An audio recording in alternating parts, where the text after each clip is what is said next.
सगळ्यांनी ऐका. सोडून तुम्हाला 2 शब्द सांगतो, सगळ्यांनी ऐका शांतपणे. नमस्कार, मी सौरभ पवार. तर मी तुम्हाला एकच सांगतोय की तुम्ही जास्त शिका. मला शिकायला नाही भेटलं कारण मी गरीब होतो. गरीबाची कसं असते ना, शिकायला नाही भेटलं. मी शिकत होतो, मला सरांनी नाही शिकवलं, पण मला इच्छा नव्हती की शिकायचं.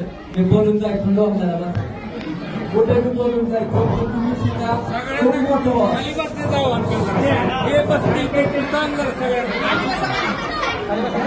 खाली बसता सगळ्यांनी 2 मिनिटं ऐका.